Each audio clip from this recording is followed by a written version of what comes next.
여러분 반갑습니다. 2022년 5월 22일 주일입니다. 우리가 품어야 할 아버지의 마음이란 제목으로 오늘 5월 22일 저희 선하고 아름다운 교회 주시는 하나님의 말씀을 선포하도록 하겠습니다.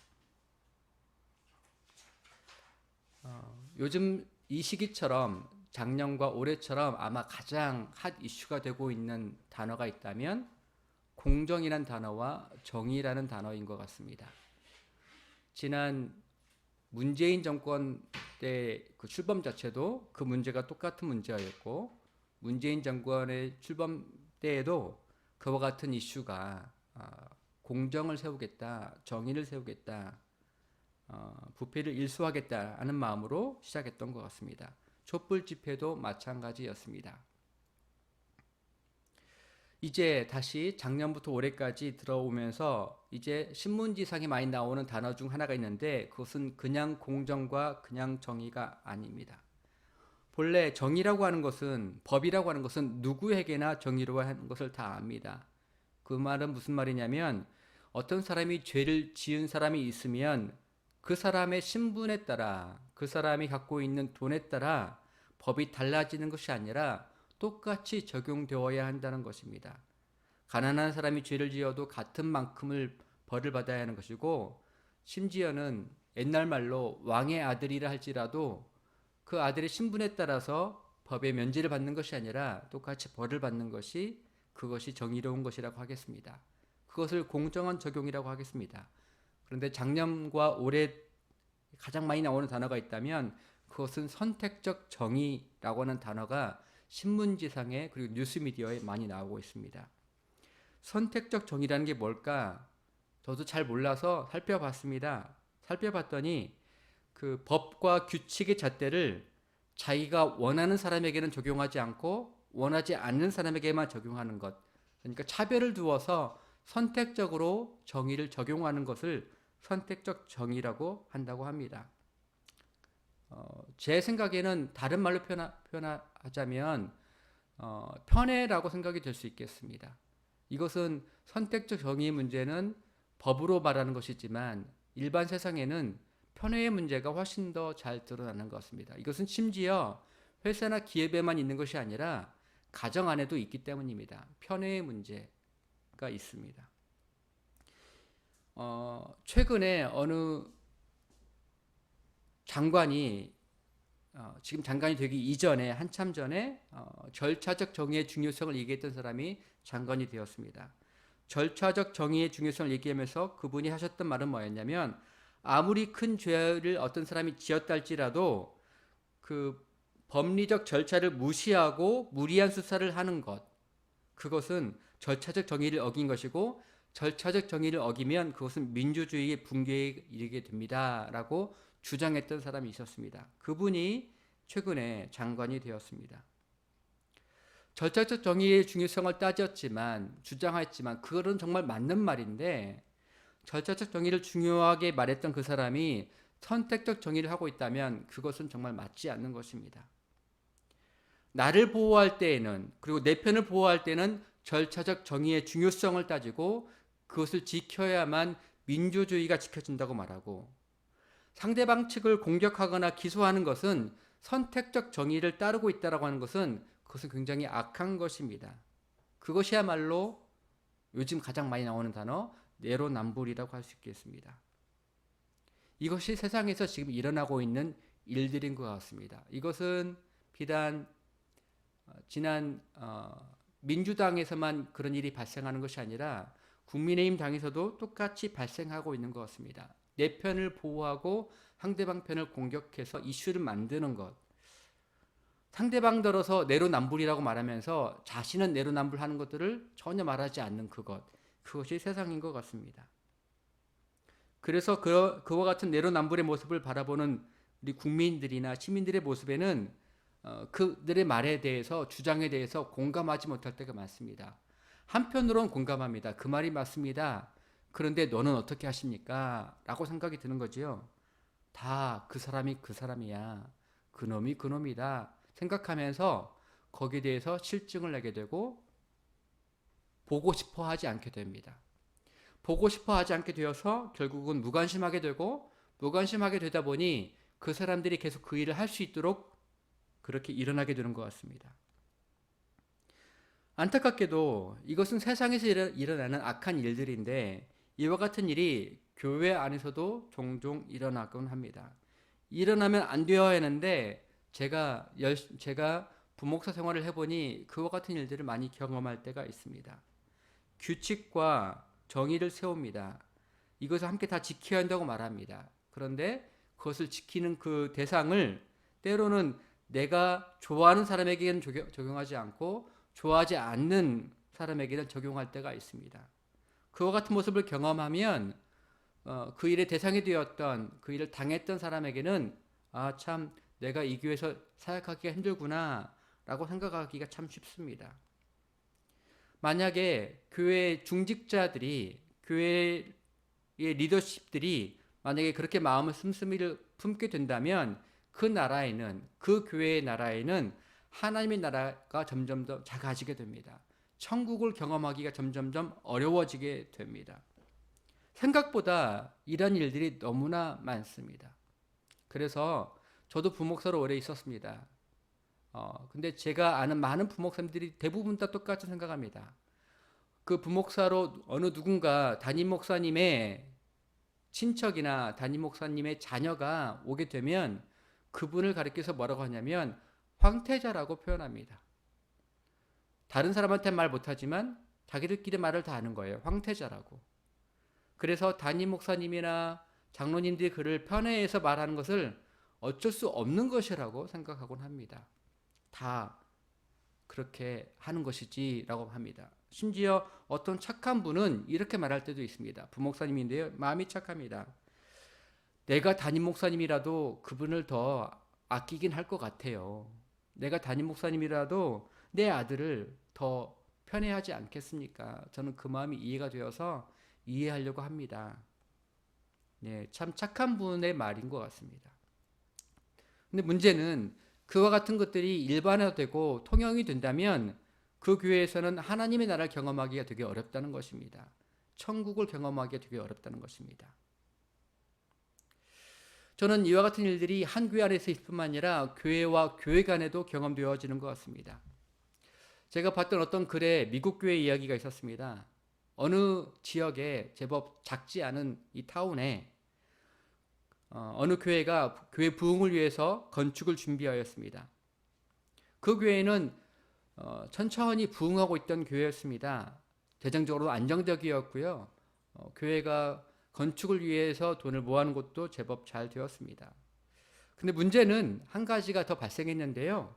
어떤 것이냐면 본래 그 교회가 건축하려던 예정보다 훨씬 더 그 건축 예정을 앞당기기로 했는데 이유가 있습니다. 뭐냐면 그 타운에 다른 교회가 새로 들어선 것입니다.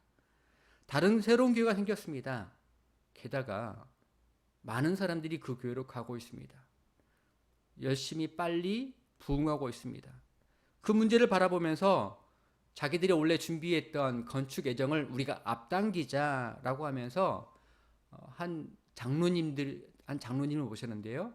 건축 설계를 하시는 아주 유명하신 장로님을 모시게 되었습니다. 그래서 그분에게 이렇게 말합니다. 우리가 이런 처지에 있습니다. 그래서 우리가 교회 건축을 이번에 해야 할 터인데 어떻게 하면 좋겠습니까? 라고 물어봤습니다. 근데 참 놀라운 일이 발생했습니다. 보통 그와쯤 되면은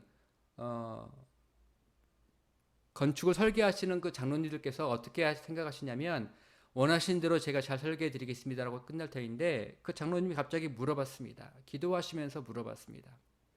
이 교회 건축이 필요한 이유는 어떠한 것입니까? 혹시 옆에 있는 교회가 부흥하기 때문에 교회 건축이 필요한 것입니까? 아니면 하나님께서 이 교회에 건축을 허락하시라는 그 마음이 있었기 때문입니까? 라고 물어봤습니다.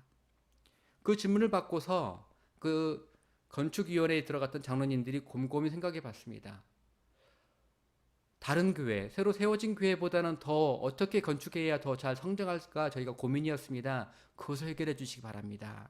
그렇게 대답을 했다고 합니다. 제가 그 글을 읽으면서 교회가 아주 정말 비슷하구나. 제가 지난번 몇 주 전에도 말씀 전했다시피 교회와 핸드폰 가게나 다른 기업하는 거나 사업하는 것과 많이 차이가 안 보입니다. 참 많이 유사합니다. 오늘 우리 교회가 건축을 준비하고 건축 설계 방향을 결정할 때 다른 교회보다 더 잘 하려고 하는 그것이 있다 한다면 그것은 세상에서 기업을 잘 운영하려는 것과 별반 다르지 않습니다. 그런데 그것이 너무나 빨리 잘 용인되고 당연하게 여겨지고 있습니다. 제가 유학 생활하고 이민교회를 섬긴 세월이 10년이었습니다. 제가 살던 교회 지역은 리치몬드 지역이었습니다. 리치몬드 지역에는 본래 1970년대 교회가 하나로 시작했었습니다. 그런데 이민자들이 많아져서 그 한 교회가 점점 분열은 아니고 나누어지게 됐습니다. 맨 처음에 첫 번째 생겼던 교회는 장로교회였기 때문에 교인들이 많아지다 보니 한국에서 감리교 하셨던 분들도 계셨고 한국에서 순복음교회를 하셨던 분도 계셨기 때문에 그 뜻에 따라서 감리교회도 생겼고 순복음교회도 생겼습니다. 그와 같은 것들은 전혀 나무랄 것이 아니었습니다. 그런데 그렇게 크지 않은 지역에 교회가 대략 15개 정도 되었었는데요. 그래서 제일 큰 교회의 규모가 큰 교회의 성도들이 대략 150명 혹은 200명 정도 되었던 것 같습니다. 제가 있었던 지역에 유학했었기 때문에 그곳에는 여러 한인 학생들이 있었습니다. 한국에서 유학 갔던 목사님들, 전사님들이 있었습니다.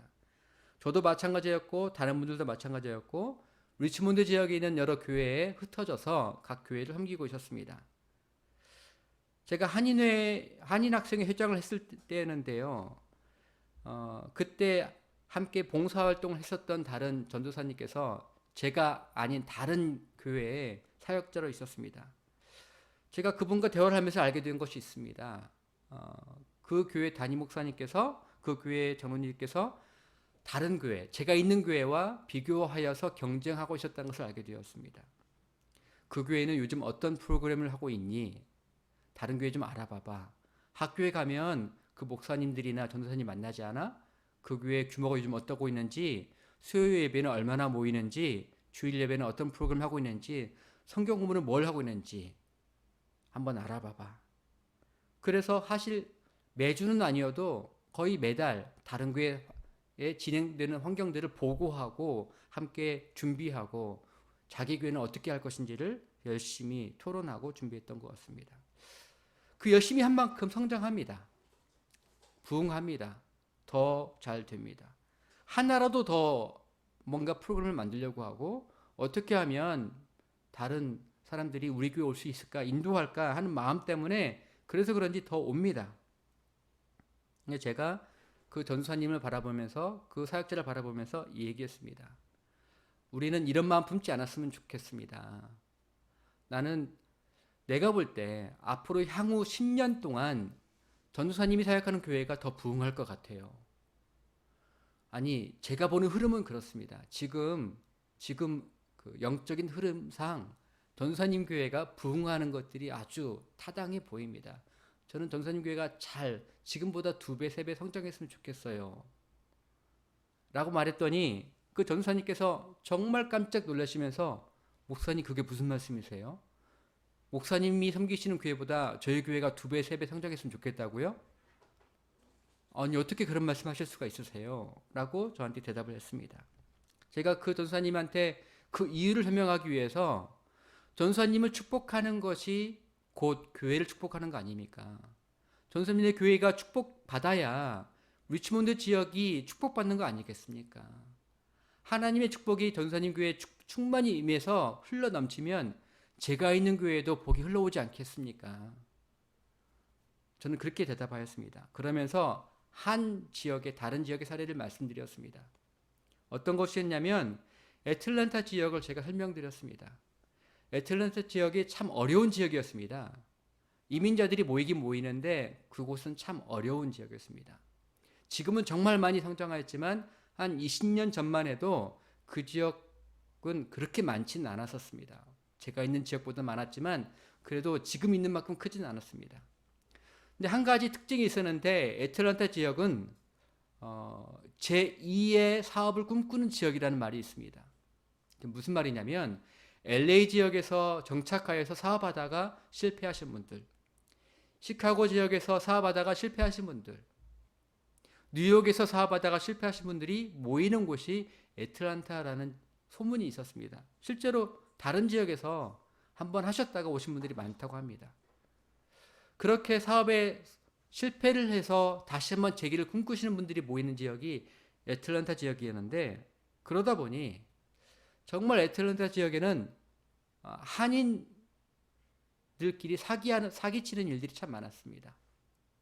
그러니까 새로 정착하는 한인들에게 접근해서 사업 아이템을 소개하고 사업하는 노하우를 전개하면서 함께하는 일이 많았는데, 그러다가 뒤통수 맞는 일이 많거든요. 애틀랜타 지역은 그렇게 사기 당하는 일들이 참 많았습니다. 근데 그것이 교회에도 그대로 영향을 미칩니다. 심지어 교회 안에서도 사기 당하는 일들이 많이 있었습니다. 그러다 보니까 교회가 성장할래야 성장할 수가 없습니다. 어떤 사람이 교회에 왔다가 그 교회에 다녀보려고 하는데 그 교회 집사님이, 그 교회 장로님이 자기에게 사기 쳤던 사람과 관련 있는 사람이 다니는 거예요. 어떻게 그 교회를 다닐 수 있겠습니까? 그 교회에 대해서 좋은 소문을 낼 수 있겠습니까? 결코 그러지 않습니다. 그러니까 점점 더 그 교회는 소문이 안 좋은 소문이 나기 마련입니다. 그런 일들이 많았습니다. 그런데 대략 한 20여 년 전쯤에 한 목사님께서 애틀랜타에 있는 교회에 300명이 되지 않는 교회에 부임하셔서 그 교회를 10년 동안 놀랍게 부흥하였습니다. 물론 그 목사님도 그 교회도 위기를 많이 경험했습니다. 건너갔습니다. 심지어 그 교회를 사역하시다가 담임 목회하시다가 너무너무 힘들어서 정신적으로 힘들고 마음이 심령이 힘들어져서 병원에 입원하신 적도 있습니다. 죽는 줄 아셨다고 합니다. 근데 그 위기를 건너가고 또 건너가고 기도하면서 승리하였을 때 그 교회가 1000명 이상의 교회로 성장하였습니다. 정말 놀라운 일이었습니다. 그 지역은 300명 넘는 교회가 없었던 교회 지역이었습니다. 그런데 한 교회가 먼저 1000명을 넘어가니까요. 지금 여러분 애틀랜타 지역을 가보십시오. 1000명을 넘는 교회가 제법 많이 있습니다. 놀랍습니다. 감리교회도 1000명을 넘는 교회들이 있습니다. 장로교회도 있습니다. 그래서 애틀랜타 지역은요, 교회들이 힘 있는 교회들이 제법 규모가 있는 교회들이 많이 있습니다. 제가 그 지역을 바라보면서 어떤 생각이 들었냐면, 그 첫 번째 300명이 넘지 않았던 그 교회를 한 교회가 영적인 싸움을 통하여서, 인내를 통하여서, 열심히 사역함을 통하여서, 목회를 통하여서 300명을 넘어가고 700명을 넘어가고 1000명을 넘어가니 그 돌파구를 뚫고 나가니까 다른 교회들도 따라가기 시작한다는 것들을 보게 되었습니다. 마치 한 교회가 영적인 복이 차고 흘러 넘쳐서 그 복이 흘러 넘쳐서 다른 교회에도 넘어가서 마치 마음에는 그 교회가 300명이 넘어가서 1000명이 넘어가서 우리 지역도 괜찮구나. 마음의 밭이 바뀌어지게 되고 우리도 한번 열심히 헌신하고 기도해 봅시다. 교회를 위해서 하나님께 나아가서 기도해 봅시다. 분위기가 바뀌어져 가서 점차 그러다 보니 목사님도 바뀌어지고 장로님도 바뀌어지고 교인들도 바뀌어졌던 것들을 기억합니다. 그 가운데에서는 어떤 싸움이 있었냐면 어떤 분들은 그런 마음들을 많이 만났다고 합니다. 목사님들인데 이렇게 얘기하십니다. 우리 교회 장로님은 저한테 이렇게 말씀하세요. 목사님 그만 전도하세요. 대략 그 교회가 700명이 넘어갈 때였습니다. 더 이상 새로운 사람들이 오는 걸 원하지 않습니다. 우린 이대로가 좋습니다. 그렇게 하는 말도 들었다고 합니다. 그것과 그분을 내쳐서가 아니라 기도하면서 그분이 마음이 변화될 수 있도록, 그분이 다른 마음, 하나님의 마음을 품을 수 있도록 인내하고 수고하고 견디고 또 견뎠을 때 그분들이 바뀌어져 가서 결국에는 함께 1000명이 넘는 교회로 성장하였습니다. 사실 저는 1000명이 넘는 것에 그렇게 관심이 있지는 않습니다. 하지만 이것은 되게 중요한 것입니다. 다른 교회를 바라보는 시각, 관점, 이것은 매우 중요한 것입니다. 한 교회 안에서도 편애를 하게 되면 그 교회 안에 하나님의 나라를 경험하기 어려워지고 천국을 경험하기 어려워집니다. 근데 이것은 한 교회 안뿐만 아니라 교회와 교회 간에도 마찬가지입니다. 다른 교회를 바라보면서 나와 경쟁하는 교회, 내 교회를 빼가는 교회로 바라보면 거기에는 하나님의 나라, 하나님의 능력, 천국을 경험하기가 어려워지는 것입니다. 거기에는 악한 마음이 점차 승리하고 있는 것입니다. 오늘 제가 함께 읽었던 마태복음 20장에는 포도원에 관한 비유가 나타납니다. 제 1절 말씀만 제가 읽어드리도록 하겠습니다. 제가 읽겠습니다. 천국은 마치 품꾼을 얻어 포도원에 들여보내려고 이른 아침에 나간 집주인과 같으니, 천국이 뭐가 같다고요? 천국이 그 집주인, 포도원 집주인과 같다라고 표현하고 있습니다. 천국은 포도원의 집주인과 같은데 어떤 집주인이냐가 중요합니다. 어떤 집주인이냐면 그 포도원의 주인은 품꾼을 얻어서 포도원에 들여보내려고 하는 집주인 같다라고 하고 있습니다. 이 포도원의 집주인의 마음, 여러분 생각해 보십시오. 어떤 마음입니까? 이 포도원의 집주인의 마음 가운데 어떤 마음이 있었을까요? 보통은 이렇게 생각합니다. 여러분 세상 살아보면서 장사하시면서 비즈니스 하시면서 기업하시면서 그 기업의 회장, 그 기업의 사장, 그 장사하시는 분, 가게 사장이 어떤 마음 품습니까? 내가 어떤 일꾼을 써야, 내가 어떠한 사람을 고용해야 내 가게가 잘 될까? 내 회사가 성장할까? 내가 어떤 사람을 써야 나한테 이득이 될까? 라고 생각하지 않겠습니까? 그게 바로 세상입니다. 그런데 오늘 성경에 나타난 이 포도원 주인은 처음부터 다릅니다. 품꾼을 얻어 포도원에 드리려고 하는 사람입니다. 포도원을 위해서가 아니라 품꾼을 얻으려고 하는 마음이 있습니다. 그는 이미 포도원이 있습니다. 그는 이미 넉넉합니다. 그런데 그 넉넉함 속에서 머물러 있지 않고 품꾼을 얻어서 포도원에 들여보내려고 하는 사람입니다. 그는 품삯을 주는 것이 행복한 사람입니다. 그는 다른 사람에게 일자리를 주는 것이 관심 있는 사람이었습니다. 그는 일자리 없어서 고통받고 있는 사람들에게 관심 있는 사람이었습니다. 그가 바로 포도원의 주인이었습니다. 그렇게 하지 않아도 자기는 넉넉하고 괜찮은데 거기서 만족하지 않습니다. 혹시 지금 나는 괜찮지만 일자리가 없어서 고통받고 있는 사람 없을까? 내가 품꾼을 써주면 좋아할 사람이 또 있을까? 살펴보는 사람. 근데 그 사람이 어떻게 일합니까? 언제 일합니까? 성경 말씀 바라보면 1절에 이른 아침이라고 되어 있습니다. 그 일을 제일 먼저 이른 아침부터 그 일을 생각하고 살아갔던 사람입니다. 이른 아침에 나가려면 언제 계획을 쓸까요?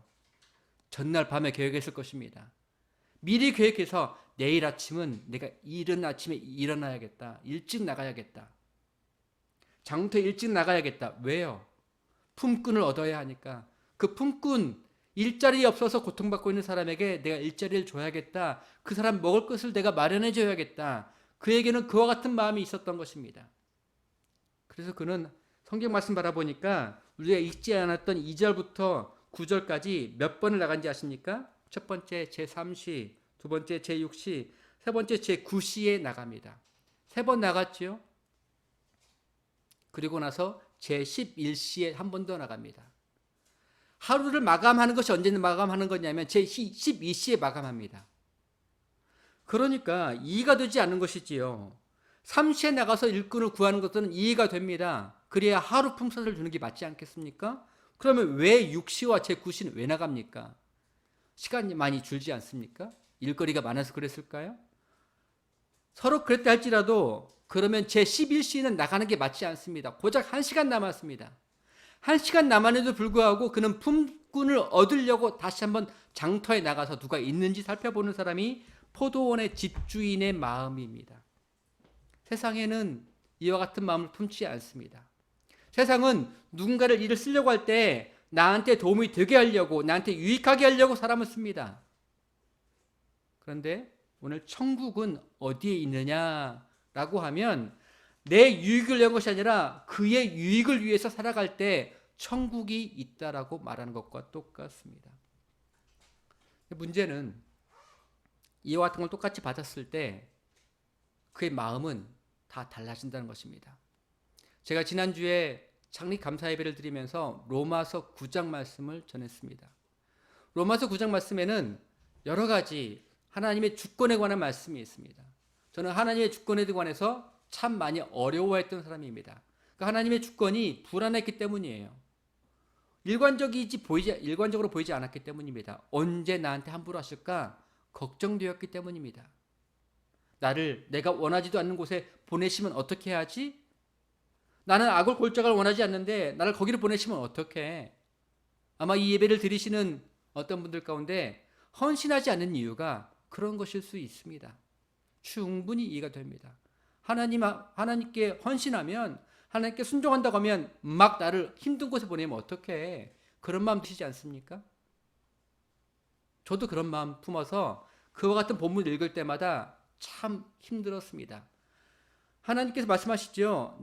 기록된 바 내가 야곱은 사랑하였고 에서는 미워하였다. 제가 야곱이면 좋지요. 만약 제가 에서라면요. 그런 마음 들지 않습니까?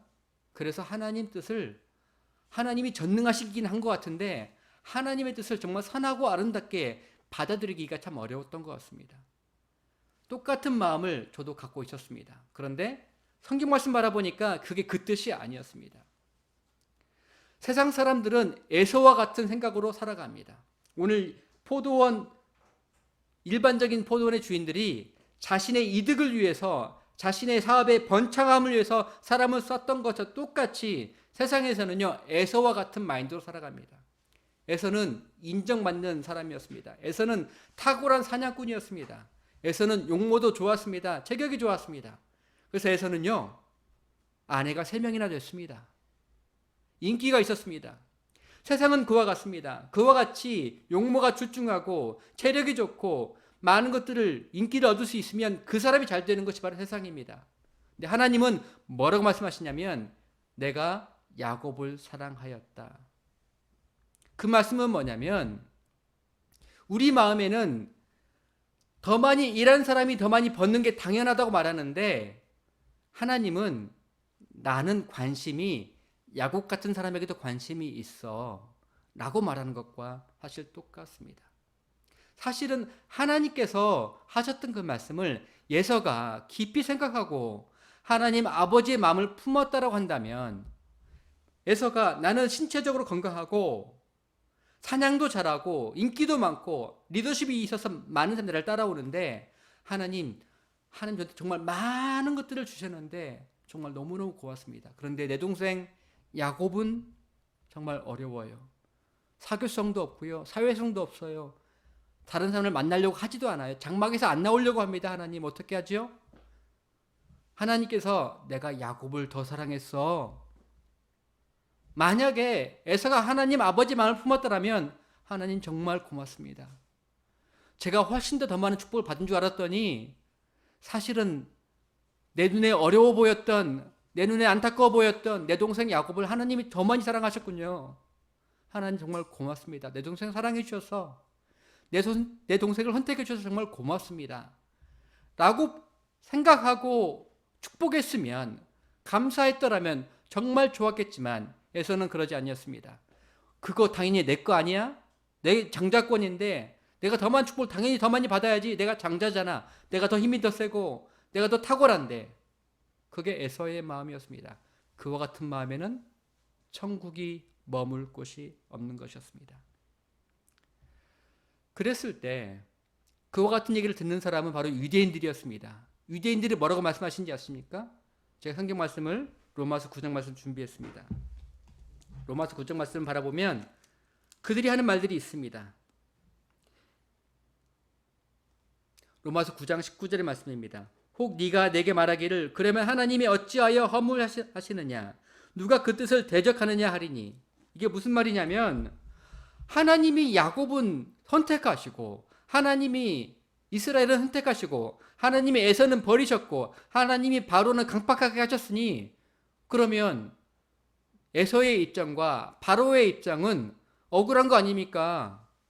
아니 왜 에서가 잘못했다고 말씀하시고 에서가 왜 바로가 잘못했다고 왜 허물하십니까? 라고 따진다는 것입니다.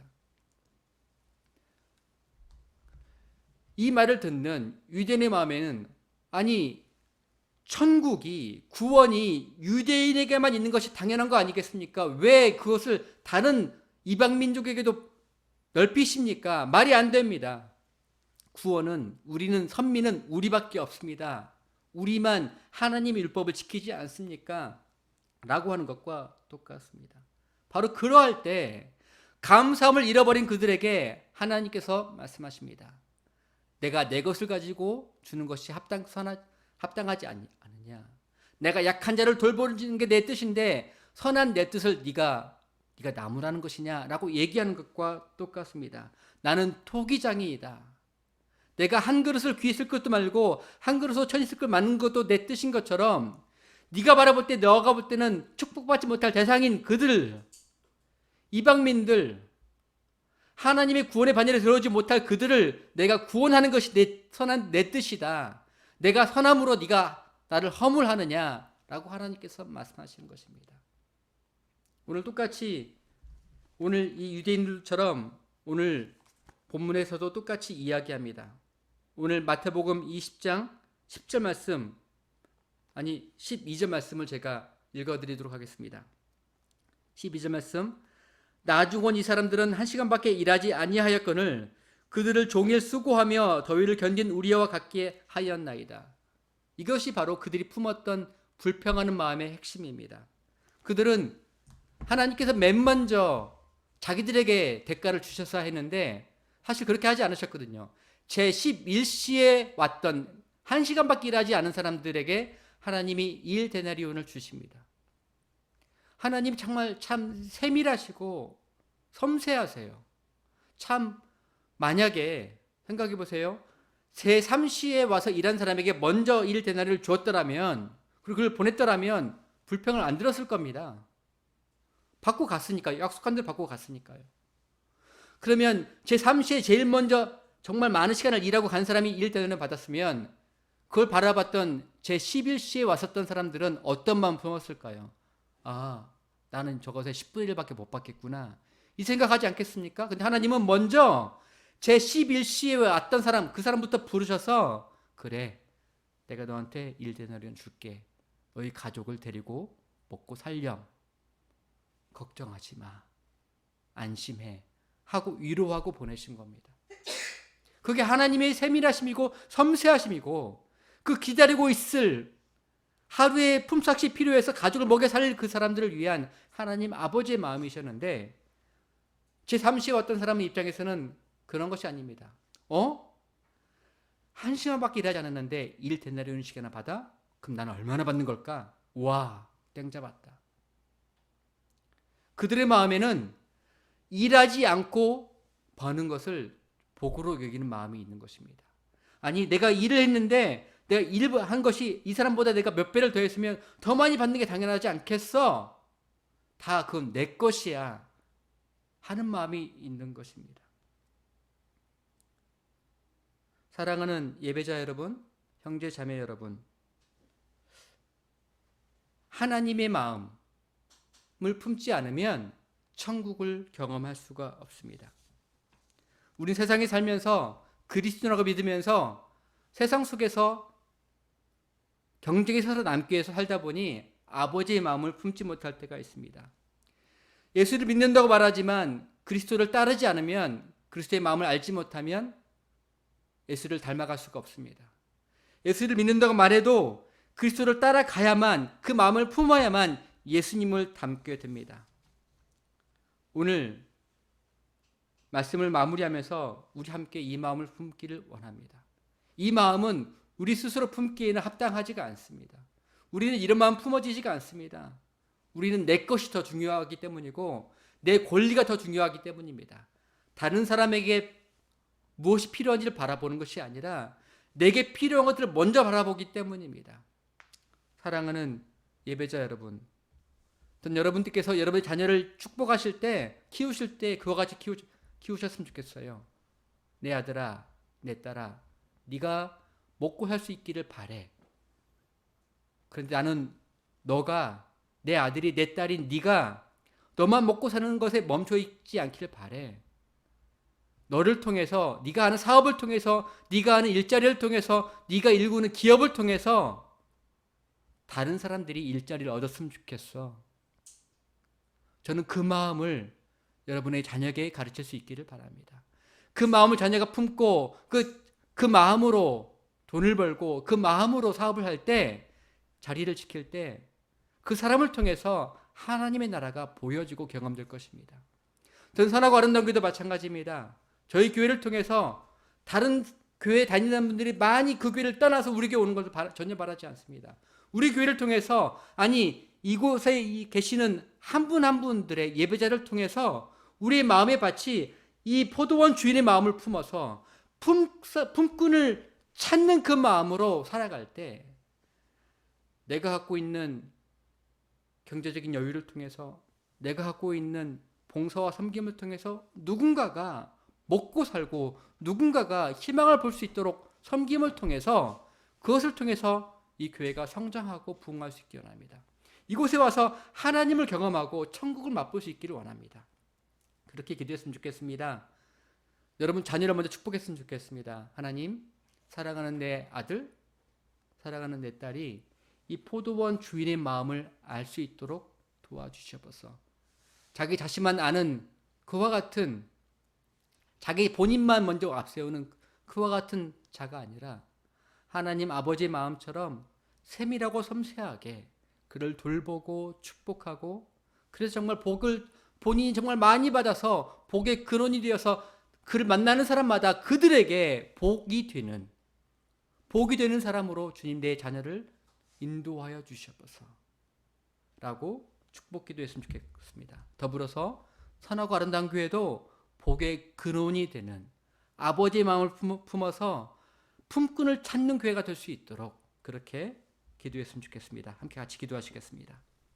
지금은 우리를 구원하여 이 땅에 내려오시면서 우리들의 선한 목자가 되어주시는 예수 그리스도의 크신 은혜와 하나님 아버지의 세밀하시고 따뜻하시고 섬세하신 놀라우신 사랑하심과 그 은혜와 사랑을 우리에게 알게 하시고자 끝까지 인내하시며 기다리시며 문두드리시는 성령 하나님의 역사하시는 역사가 함께 예배드리는 모든 예배자 위에, 원군 각처에 있는 모든 기도자 위에 이제로부터 영원토록 함께 하시기를 간절히 축원하옵나이다.